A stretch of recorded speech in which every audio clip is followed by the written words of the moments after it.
जो भगवत मार्ग से विमुख चल रहे हैं, पापी जन, दुष्ट जन, प्रपंची जन, इनकी बातें सुनना, इनसे बातें करना, इनसे गोष्ठी करना बंद कर दो, नहीं तो नरकगामी हो जाओगे। जो दूसरे की निंदा करते हैं, दूसरे की निंदा सुनते हैं, दूसरे की निंदा का अनुमोदन करते हैं, तीनों को बराबर दंड मिलता है। ऐसे लोगों को असत पुरुष कहते हैं, जो भगवत चर्चा न करके, भगवत गुणगान न करके, माया प्रपंच की बस निंदा स्तुति इसी में फंसे हैं।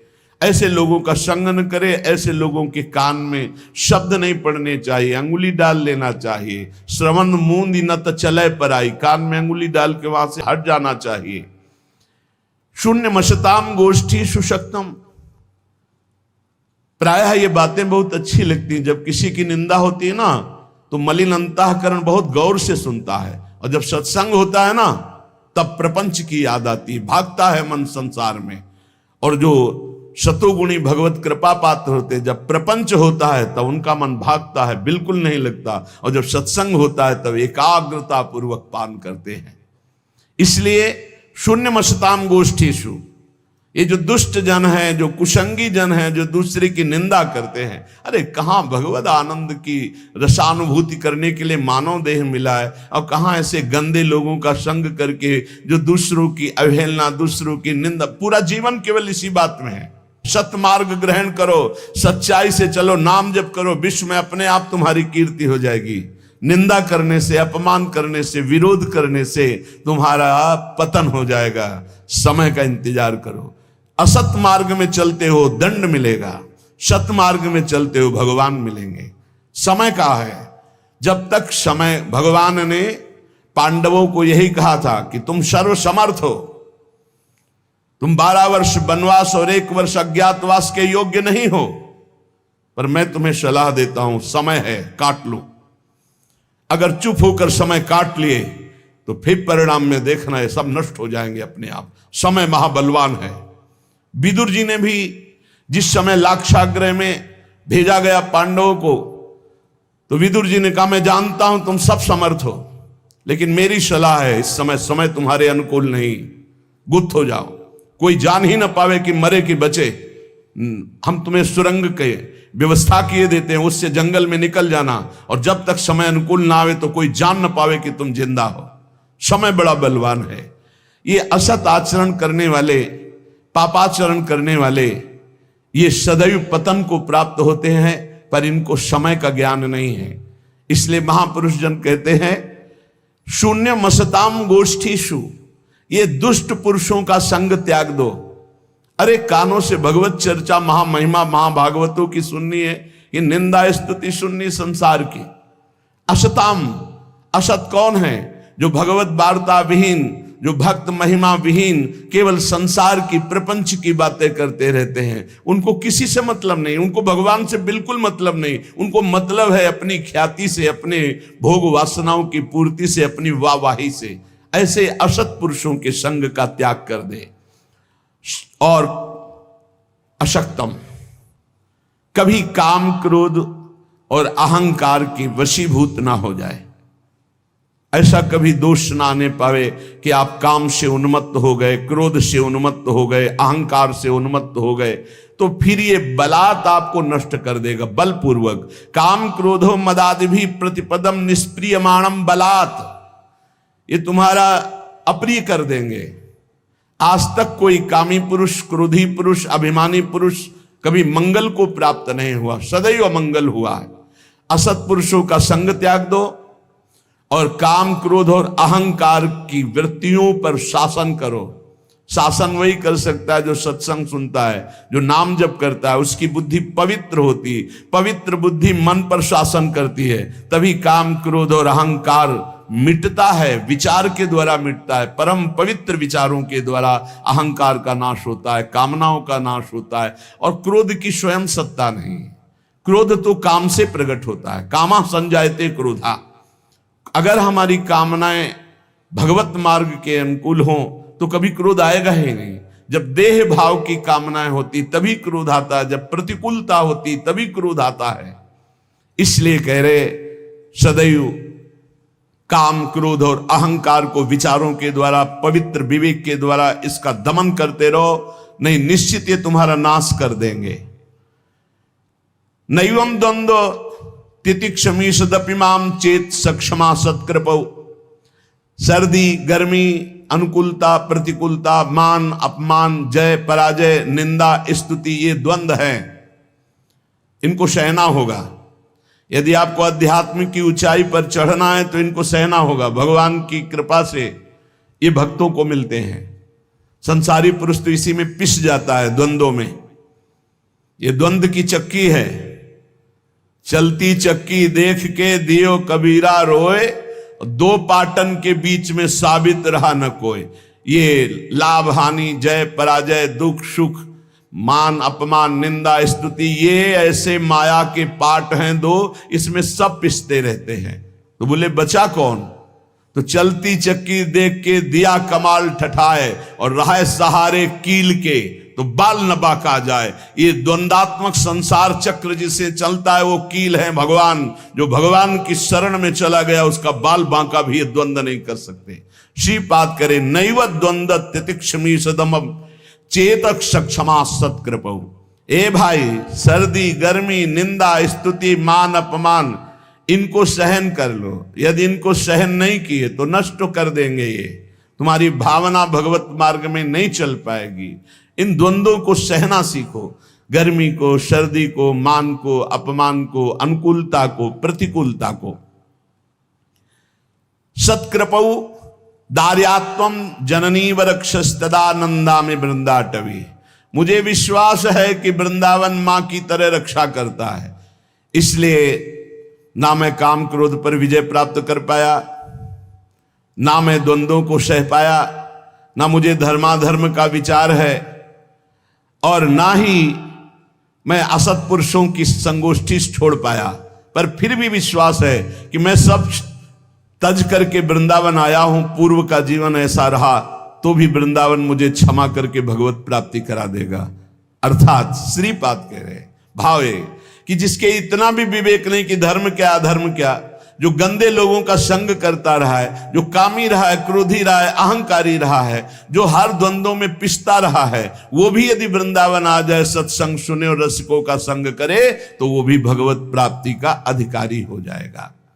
पूज्य महामहिम श्री तुकाराम जी महाराज, श्री तुकाराम जी महाराज की बड़ी उच्च कोटि की स्थिति प्रभु श्री हरि में थी।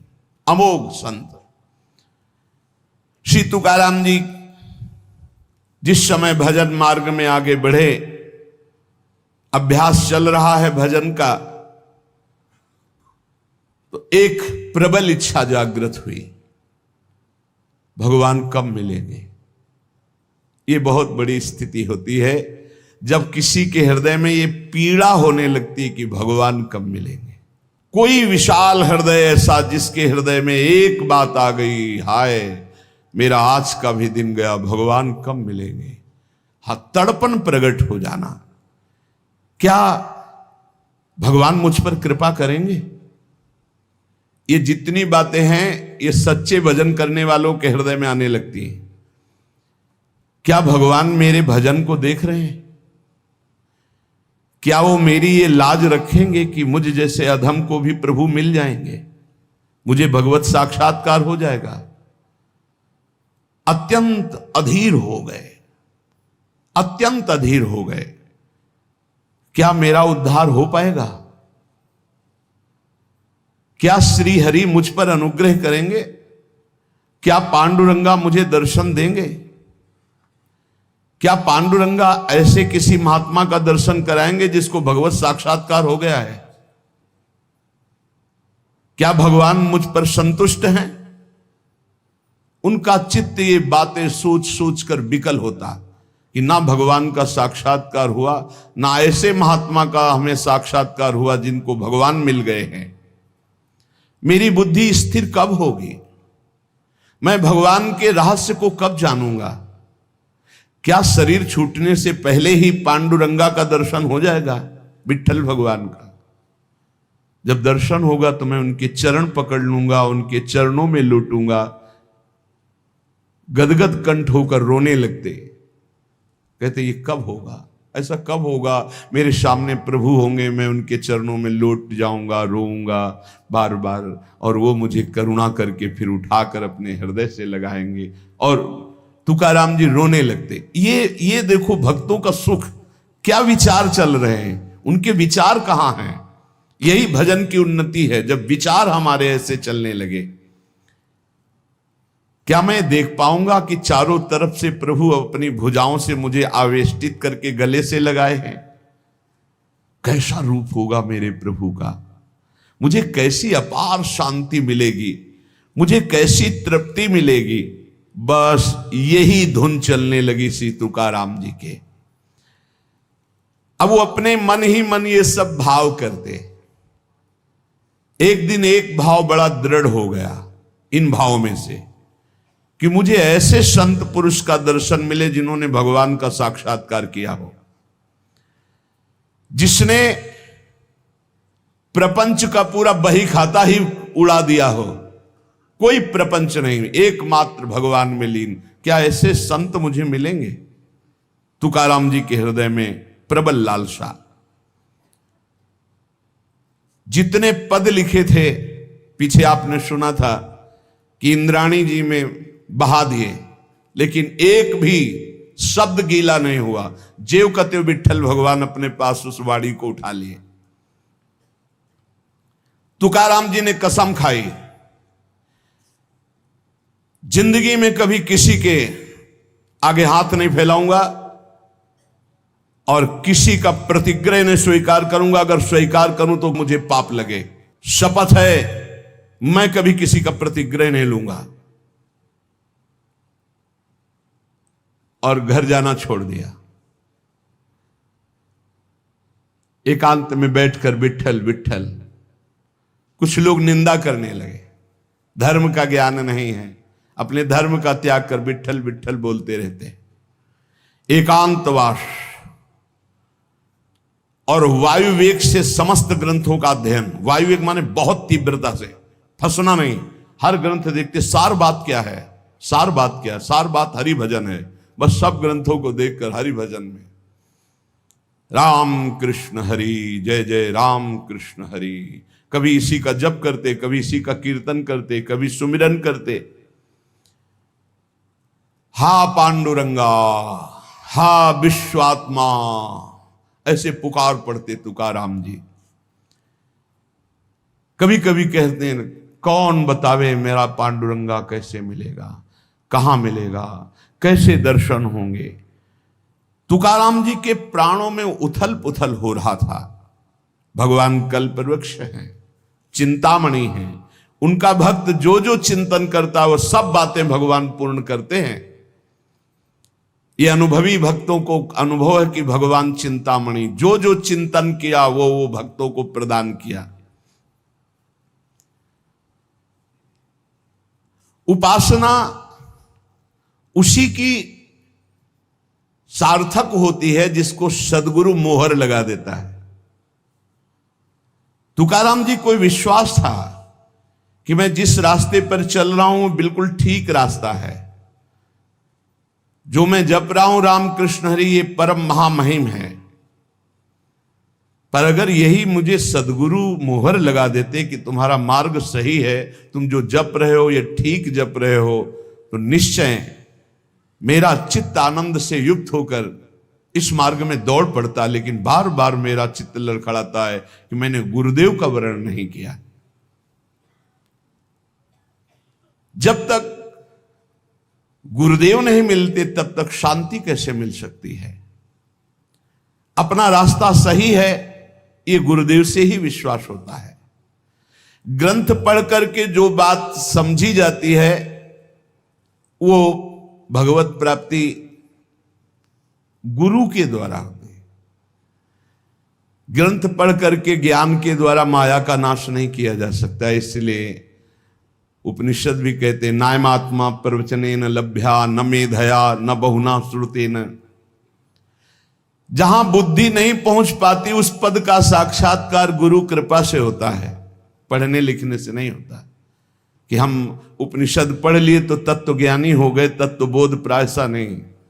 मोक्ष मूलम गुरु कृपा।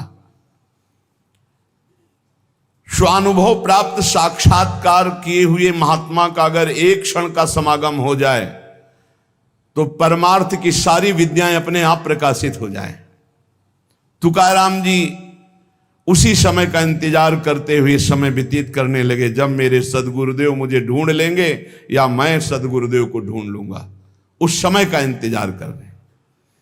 तुकाराम जी कहते हैं कि सदगुरु कृपा के बिना कोई भी परमार्थ में आज तक सिद्ध नहीं हो पाया है।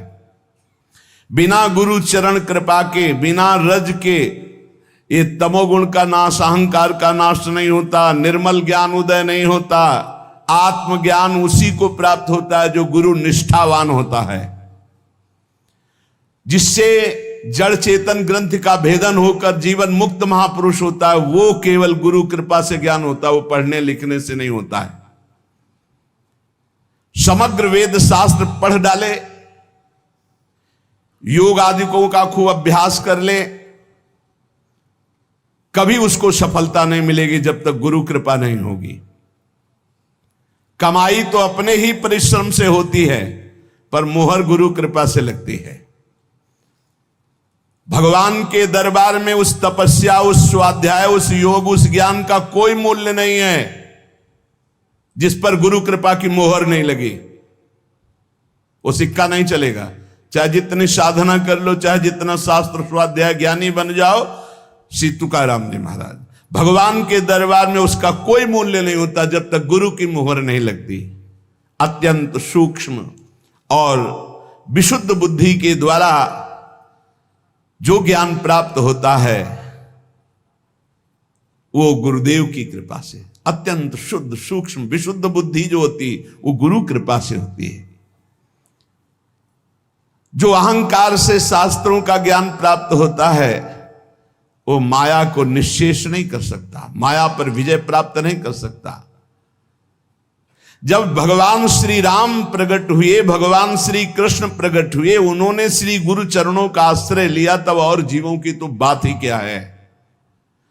वेद शास्त्र पुराण और संत सब इस विषय में एक मत हैं। श्रुति की आज्ञा है,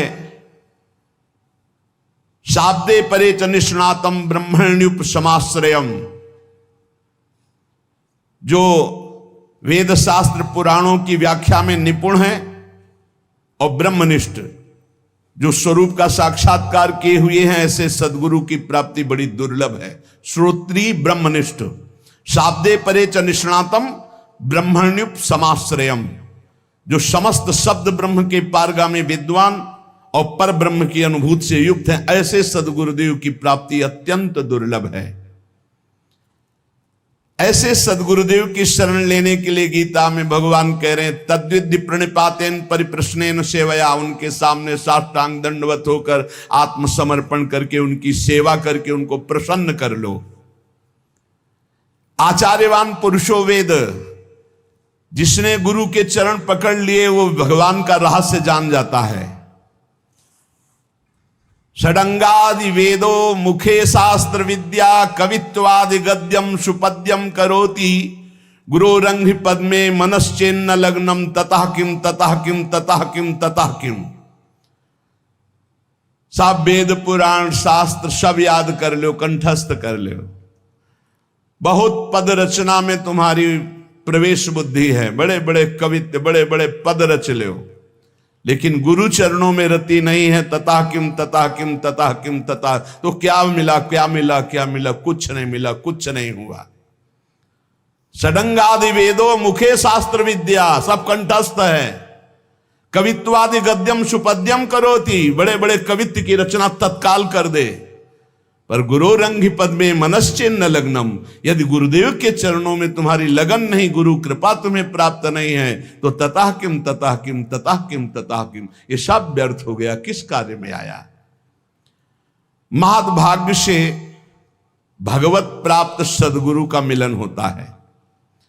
जब ऐसे मिलन होता है तो मन नाच पड़ता है और जीव को अमोघस्य निश्चित भगवत प्राप्ति होती है। यथा देवे तथा गुरु, जैसे भगवान में रति वैसे गुरुदेव के चरणों में रति होनी चाहिए। श्री तुकाराम जी कह रहे हैं, जो सदगुरु कृपा पात्र होता है सदैव तृप्त रहता है, कोई चिंता नहीं, न अपने कल्याण की न मोक्ष, मेरे गुरुदेव हैं। ऐसे अधिकारी पर गुरुदेव की विशेष कृपा बरसती, जो गुरुदेव को आराध्य देव के समान मानकर पूर्ण शरणागति से तृप्त हो चुके हैं। अब क्या परवाह, जहां गुरुदेव जाएंगे वहां मुझे जाना है। अबाध सप्त शास्त्र, परिपूर्ण स्वानुभव, उत्तम प्रबोध शक्ति, दैवी दयालुता और परम शांति, ये सदगुरु के लक्षण हैं। शास्त्रों का संपूर्ण अबाध ज्ञान, स्वानुभवपूर्ण, उसका जो ज्ञान का है वो अनुभव किए हुए, उत्तम प्रबोध शक्ति, उत्तम ज्ञान शक्ति और बड़ी दयालुता, परम शांति, इस सदगुरु के बाह्य लक्षण दिखाई देते हैं। श्री गुरु के हृदय में अपार करुणा होती है। वो महान पतित से पतित को भी गले लगाकर परमात्मा स्वरूप कर देते हैं गुरुदेव। शिष्य के भवबंधन तो उसी समय कट गए जहां भगवत प्राप्त गुरुदेव की प्राप्ति हुई। साधना तो केवल जीने के लिए है, काम तो उनका शरणागति से ही हो गया, गुरुदेव की कृपा से। जैसे सेवक जी महाराज हरिवंश महाप्रभु के लिए कहते हैं कि कटे कर्म बंधन संसारी, सुख सागर पूरी ततिभारी, विधि निषेध श्रृंखला छुड़ावें। ऐसे गुरुदेव हैं हितजू, जो इनकी शरण में आ गए, समस्त आवागमन में फंसाने वाले कर्म बंधनों को छिन्न भिन्न कर दिया, विधि निषेध का त्याग करवाकर प्रेम में डुबो दिया। गुरुदेव बड़े दयालु होते, जो भगवत प्राप्त गुरुदेव हैं। खास बात तुकाराम जी आगे सुनिएगा, इस बात की बड़ी उपेक्षा करते हैं कि जो भगवत प्राप्त नहीं है, भगवत प्राप्ति नहीं करना चाहता, ऐसे को मैं देखना भी नहीं चाहता, कोई भी हो। शिष्य के भवबंधन उसी समय कट जाते हैं जब ऐसे सिद्ध सदगुरुदेव की शरणागति मिलती है। अहंकार की छावनी उठा दी तो भगवत साक्षात्कार हो गया। अहंकार की छावनी ऐसी पड़ी हुई से गुरुदेव ही हटा सकते हैं। जो ब्रह्मानंद में भगवदानंद में सदा मस्त रहते हैं, ऐसे गुरुदेव का आश्रय प्राप्त करना बड़ा दुर्लभ है। मात संगस्तु दुर्लभ हो, अगर प्राप्त हो जाए तो निर्वाह करना बड़ा कठिन, अगम्य हो। अगर निर्वाह कर ले गए तो अमोघस्य निश्चित भगवत प्राप्ति। गुरु प्रसाद के बिना आज तक इतिहास साक्षी है, कोई संत अध्यात्म की ऊंचाई पर नहीं चढ़ा है। एक भी कोई ऐसा संत नहीं है जो गुरु कृपा का आश्रय न लिए हुए हो और ऊंचाई पर चढ़ गया हो। वो बोलना ऊंचाई नहीं, आगे यहां देखो पीछे बोला षडांगादि वेदों मुखे शास्त्र विद्या, सब शास्त्रों का ज्ञान है, षड शास्त्रों का ज्ञान, वेदों का ज्ञान, और मुख में विद्या। आप प्रश्न करो, कवित्वादि गद्यम सुपद्यम करोति, तुरंत रचना कवित्व की कर देना सब। पर गुरु रंग पद में मनश्चेन्न लग्नम, जिसका गुरु चरणारविंद में लगन नहीं लगी, गुरु चरणों का आश्रय नहीं लिया, ततः किम ततः किम ततः किम ततः किम। सभी संतों ने जो उच्च कोटि के महापुरुष हुए, श्री सीताराम ओंकारनाथ जी को देखिए, अपने गुरु जी की पादुका लंगोटी से छाती में ऐसे बांधे रहते हर समय, इतने उच्च कोटि के महापुरुष। सभी संतों ने गुरु प्रसाद का महत्व और माधुर्य बखाना है। बिना गुरु भक्ति के आनंद का अनुभव कभी नहीं हो सकता, किसी को नहीं हो सकता सच्चे आनंद का अनुभव। भगवान से मिलने की इच्छा करने वाले मुमुक्षु साधक को गुरुदेव ही वो नेत्र देते हैं जिससे भगवान का साक्षात्कार होता है। निकष कुंज ठाढ़े भय भुजा परस्पर अंश, श्री राधा वल्लभ मुख कमल निरख नयन हरिवंश। वो हरिवंश नेत्र होते हैं जिनसे प्रियालाल का वो वही देते हैं। गुरु शिष्य का संबंध बड़ा परम पावन अमृत संबंध है। ये मृत संबंध नहीं, मृत संबंध जैसे माता पिता का, भाई बहन का, दोस्त का, ये नाना प्रकार के सब मृत संबंध हैं, लेकिन गुरु का अमृत संबंध है। श्रद्धा, नम्रता, शरणागति, सेवा, आदर, इनके द्वारा शिष्य अपने गुरु के मन को अपनी तरफ खींच लेता है। श्रद्धा, नम्रता, शरणागति, सेवा, आदर, भाव, इनके द्वारा शिष्य गुरु के मन को अपनी तरफ आकर्षित करता है, और जे भी गुरु का मन आकर्षित शिष्य की तरफ हुआ कि आध्यात्मिक उन्नति उसकी प्रारंभ हो जाती है गुरु कृपा कटाक्ष से।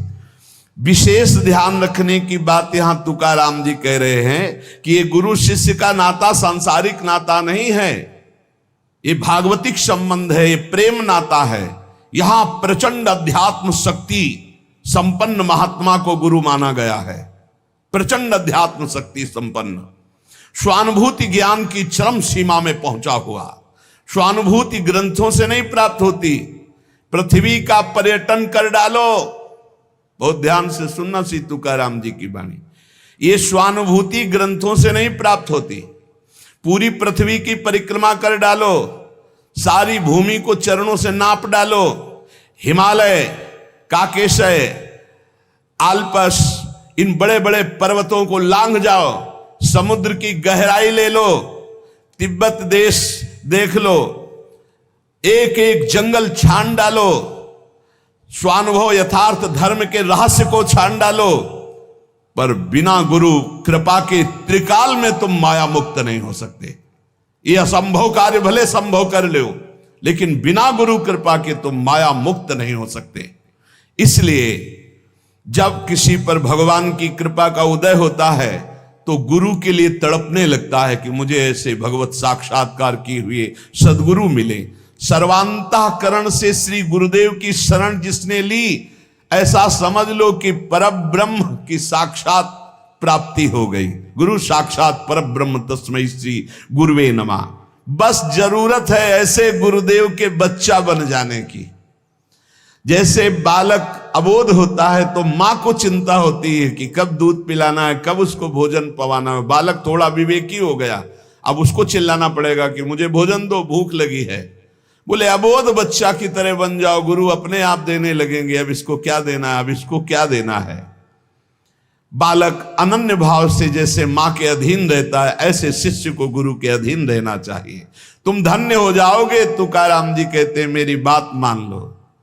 ऐसे परम प्रेम और आदर के साथ जो श्री सदगुरुदेव भगवान की शरण होता है तो सच्चिदानंद भगवान प्रसन्न होकर पराभक्ति और अध्यात्म का अलौकिक खजाना उस शिष्य के हृदय में खोल देते हैं। तुकाराम जी कह रहे हैं कि मैं ऊपर ऊपर बनावटी गुरुओं से प्रेम नहीं करता। अब जो बोल रहे हैं वो बहुत कड़ुआ औषधि है। मैं सबसे प्रार्थना करता हूं कि गुरु बनाने में जल्दीबाजी मत कीजिएगा। तुकाराम जी कह रहे सच्चे हीरे की खोज कीजिएगा और उन्हीं को गुरु मानिएगा। आगे वर्णन कर रहे हैं। बहुतों की मैंने परीक्षा ली है, कसौटी करके देखा है, और जहां देखा कि यहां असली हीरा नहीं कांच है तो दूर से प्रणाम करके बस भाग पड़ा। किसी की निंदा नहीं की, पर किसी के हाथ नहीं आया। बहुत ही मंगलमय उपदेश है। तुकाराम जी यहां कह रहे हैं कि गुरु बनाने में जल्दीबाजी मत कीजिए। ये भागवतिक संबंध कोई संसारिक मृत संबंध नहीं है। मैंने बहुतों को अपनी कसौटी पर कस के देखा, जब देखा कि वो कांच है, हीरा नहीं है, तो दूर से प्रणाम करके भाग पड़ा। कभी निंदा नहीं की, पर कभी हाथ नहीं आया। मैंने देखा है ब्रह्म ज्ञान की कोरी कोरी बातें करते हुए, लेकिन लक्षण एक भी ब्रह्म ज्ञानी का नहीं। मैंने देखा है हाथ पसार कर उन्हें धन के लिए याचना करते हुए, लेकिन गुरु ऐसे नहीं होते। निरे कोणा पासीम हो एक रज तरी द्यारे मज दुर्बलांशी। जिसके पास निर्मल ब्रह्म ज्ञान होता है, ब्रह्मबोध हो जाता है, उन्हें सोचति न कांक्षति, कभी वो कोई शोक नहीं, कोई चाह नहीं। मैंने हाथ